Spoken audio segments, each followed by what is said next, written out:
C'est un sujet qu'on aurait pu peut-être vous mettre dans un what the fuck d'un de nos épisodes hebdomadaires, mais comme il y a quand même de la matière, Xavier a décidé de nous proposer un hors-série.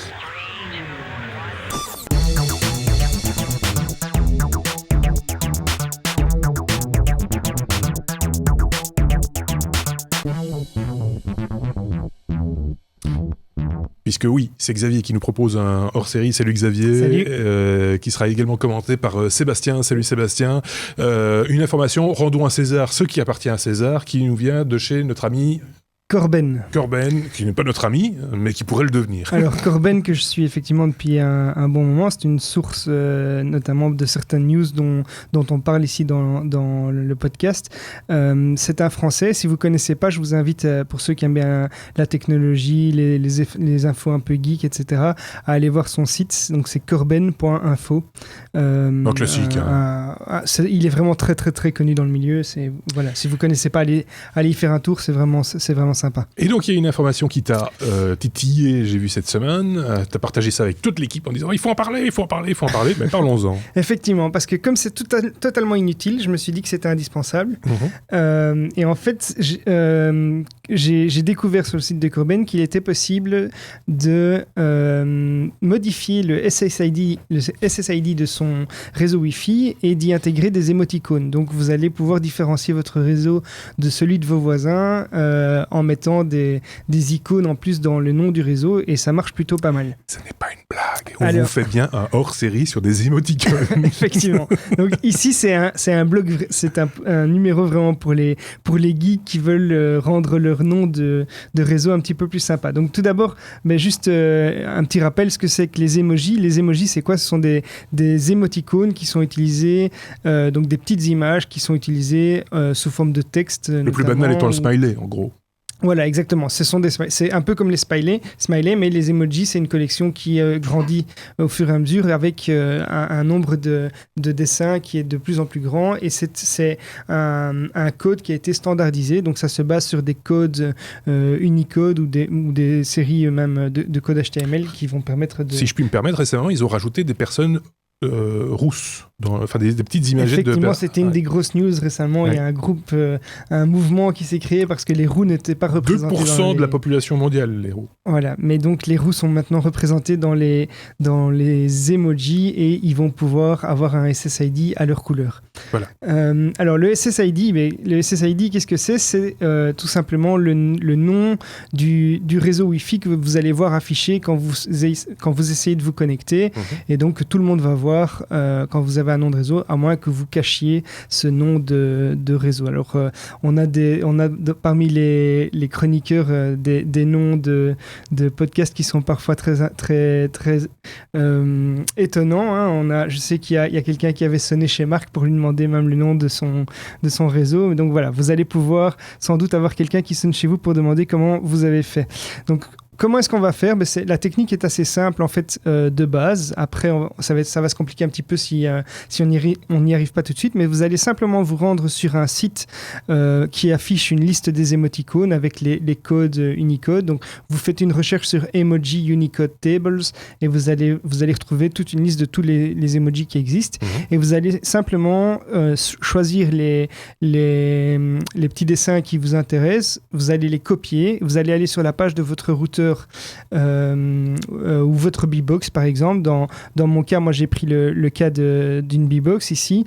En Belgique, le Bbox c'est chez Belgacom, hein, c'est voilà, Proximus. C'est votre Bbox, peu importe votre routeur, et vous allez éditer le nom du réseau, donc le fameux SSID, et vous allez y copier l'emoji. Donc c'est très simple, vous faites simplement un copy-paste, un copier-coller dans le nom du réseau, et vous allez avoir votre nom qui va être modifié en prenant le dessin formalisé pour le nom. Ensuite, vous allez enregistrer, et si vous avez de la chance, eh bien, c'est terminé, ça va fonctionner tel quel.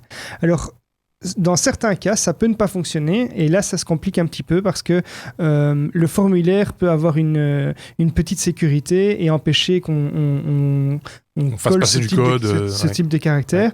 Et donc, dans ce cas-là, vous allez devoir refaire la procédure, mais au lieu de copier-coller le petit bidule, vous allez prendre l'Unicode ou bien un autre code qu'on voit en byte, notamment juste après.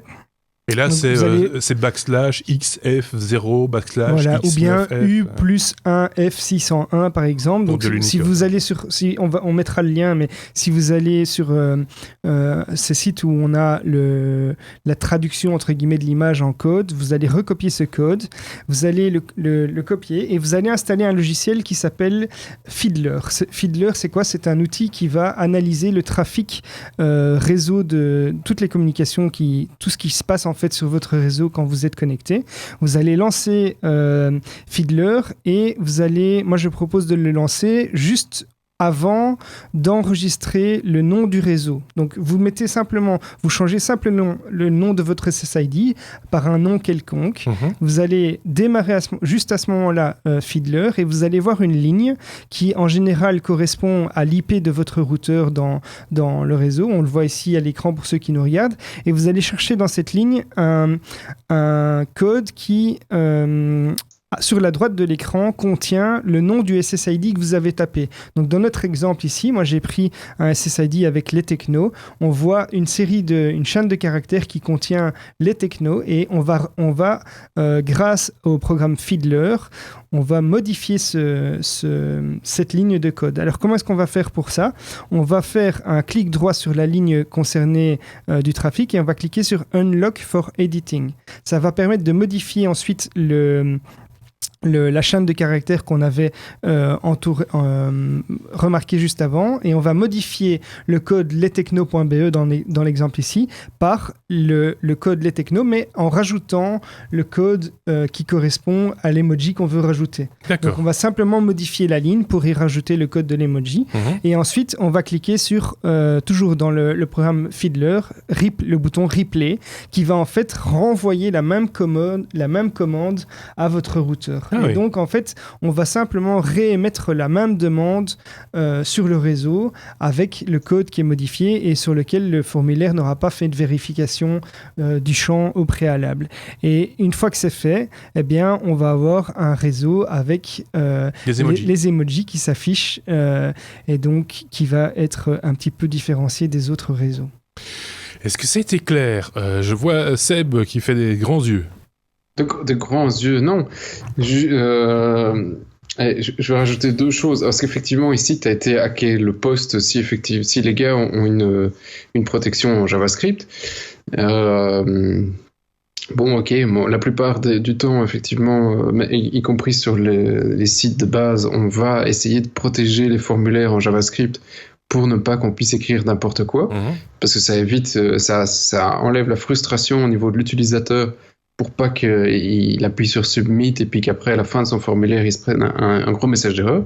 Donc, c'est pour qu'il ait une interaction en temps réel sur ces erreurs. Donc là, tu bypasses éventuellement la protection JS. Ça veut pas dire que le routeur derrière n'a pas toujours une autre protection qui va normalement, parce que tout bon programmeur va pas se baser sur la protection JS, parce que c'est des choses qu'on peut injecter, qui peut être utilisée par des pirates, par n'importe quoi. Ça peut juste injecter, comme tu viens de le faire. Et ça doit être aussi protégé au niveau du serveur. Ici, c'est ton routeur qui fait le serveur. Donc, c'est que les mecs, ils sont vraiment assez mauvais au niveau de leur routeur s'ils veulent le protéger. Par contre, je disais en même temps, c'est que la plupart des routeurs n'ont pas ce genre de protection tout court, parce que les SSID, c'est juste un bytecode, et tu peux théoriquement y mettre n'importe quoi, parce qu'il y a des Thaïlandais qui ont aussi des routeurs et qui n'écrivent pas avec les caractères ASCII comme nous. Et donc, ils peuvent aussi avoir droit à leur SSID comme dans la langue qu'ils en ont envie. Donc, Unicode est ouvert, quoi. Oui, c'est ça. Mais ce que j'allais dire, c'est qu'en Unicode ou autre, il n'y a pas de caractères style $, arrobase, des choses qui sont... Oui, il y a tout. Je pensais qu'il y avait des backslash et des lettres. L'Unicode, c'est effectivement, si tu prends les TF8, TF8, c'est pareil, tous les caractères de toutes les langues sont là. Après, si tu prends l'ASCII, là, effectivement, tu as les 256 caractères, c'est les A, de A à Z, et puis en majuscule. etc. Je prenais référence à ce qu'on avait montré dans les slides. Si vous avez la vidéo où on montrait ce qu'était l'Unicode et ce qu'était le code, j'oublie l'autre, où il y avait pas, enfin, ça ne semblait pas des caractères spéciaux entre guillemets. Ça n'est pas. Je vais rajouter d'un point d'ailleurs sur l'Unicode avant de proposer une solution alternative à celle de Xavier. Un autre point sur l'Unicode, ce qui est intéressant, je pense que c'est l'Alt 160, 168, enfin, il faut rechercher sur Google, chercher, ça prend 3 secondes, chercher l'espace insécable. Alors, c'est un espace qui est spécial sur les claviers. Vous ne pouvez pas le taper avec un clavier. Si vous mettez une barre d'espace, vous avez un espace. Ouais. Et si vous voulez un espace insécable, ça veut dire que cet espace refuse toute séparation du mot. Donc, vous le mettez entre 2 mots. Normalement, il ne peut pas y avoir un retour à la ligne qui est fait par un Word ou autre chose. C'est insécable. Ça doit rester ces 2 mots sur la même ligne. C'est comme s'il y avait un caractère, mais qu'il est juste invisible, quoi. C'est ça. Et donc, grâce à cet espace insécable, en général, il n'est pas supprimé par la plupart des programmeurs quand ils font un trim. Un trim, c'est-à-dire qu'on enlève tous les caractères d'espace ou de retour à la ligne entre le début et la fin. Et donc, vous allez pouvoir le taper, et probablement aussi dans votre SSID, un espace insécable. Vous allez pouvoir le taper partout et n'importe quoi pour des moments où on vous interdit de mettre un truc vide. Ça se fait par exemple sur 9gag où tu es obligé de mettre un titre. Mais il y a des gens qui mettent un espace insécable, ils ont mis un titre, mais c'est vide. D'accord. Et donc c'est une manière de contourner pas mal de protections sur le fait d'être obligé de mettre un texte. Ceci dit, la solution... Ah, t'avais pas fini, excuse-moi, vas-y. Non, j'avais pas fini. La solution de Xavier avec Fiddler... C'était de Corben avec Fiddler ? Fiddler, oui, la source est détaillée par Corben, en effet. Oui. Ah, ok. Alors, si Corben nous écoute, on ne sait jamais. Il y a des solutions qui sont 100 fois plus faciles. Si vous prenez simplement Firefox, vous appuyez sur F12, vous allez avoir Firebug qui s'affiche. Maintenant, c'est plus Firebug parce que c'est la version plus de 50. On est juste dans le débugger de base de Firefox. Ça doit être la même chose sur Chrome en tout cas. Ouais. Mais je suis désolé, je connais mieux Firefox de ce côté-là. Et donc, vous avez tous les onglets qui s'affichent en dessous avec inspecteur, console, etc. Vous prenez le network. Et à partir du moment où vous avez l'onglet network, vous rechargez simplement la page et vous allez avoir la liste de toutes les URL qu'il a ouvertes, les images, les JS, les pages, etc. Et vous sélectionnez celle qui vous intéresse, celle sur laquelle vous venez de faire le post, exactement comme Xavier le montrait. Et sur la droite, il s'affiche simplement un autre petit box où vous pouvez faire Edit and Resend, donc exactement ce qu'il a fait. Tu édites et tu peux aller modifier directement ce qui est envoyé. Tu refais un send, un post, et tu peux vraiment faire tout ce que tu veux. Donc tu passes plus par le champ de la page, tu le pousses. Tu le pousses toi-même. Tu refais la requête, on refait la même toi-même la requête. Ouais. Et t'as pas besoin d'installer un soft intermédiaire. Tu le fais direct dans ton navigateur. Ça prend 3 secondes. C'est vraiment un mauvais outil pour les pirates. Et votre réseau va s'afficher aussi avec ces icônes sur la plupart des tablettes, des smartphones. Oui, chaque fois que quelqu'un va chercher un réseau, il va tomber forcément sur. Je me demande s'il n'y a même pas un doigt d'honneur dans la table Unicode. Oui, il y en a. Il n'y a pas que ça, ouais. Alors, on a... Moi, juste une petite précision. Moi, j'ai testé la méthode... Ah, un roux. Un jaune.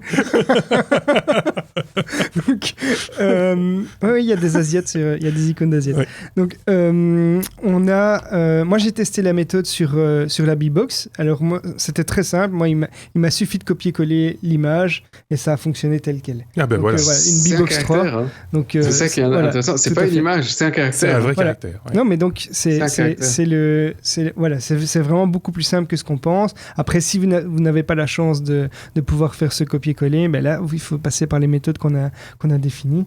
Et donc, si vous avez fait ça, la petite méthode, et que vous avez trouvé ça marrant, ben, n'hésitez pas à le poster poster une capture d'écran sur notre page Facebook. C'est ce qu'on voulait vous demander. Et si vous le faites, la petite manœuvre, faites une capture d'écran, envoyez-nous ça sur Facebook, par exemple. Ça va être le plus simple. Les technos, vous nous trouverez sans aucune difficulté.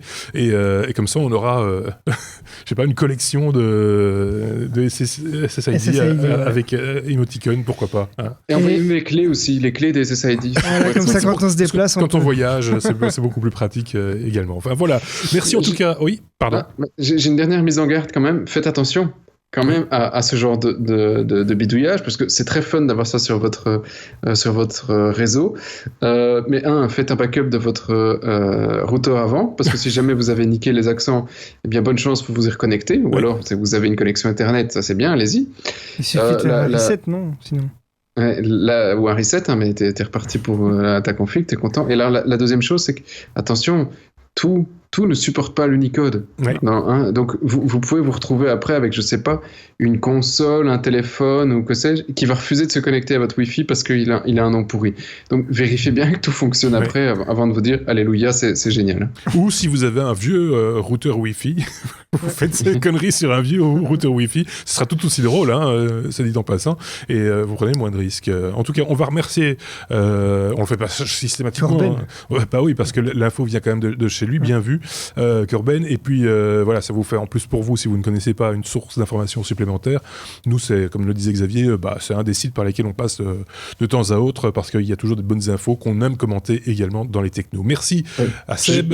Je l'ai quand même toujours trouvé fort socialiste, mais sinon... Merci. On avait dit pas de politique. Merci à Seb, merci Xavier, évidemment, et puis on se dit à très bientôt. Si vous avez d'autres informations à nous communiquer sur ce sujet, ou sur d'autres, n'hésitez pas. On est bien sûr toutes oreilles ouvertes et yeux ouverts également. À très bientôt. Au revoir.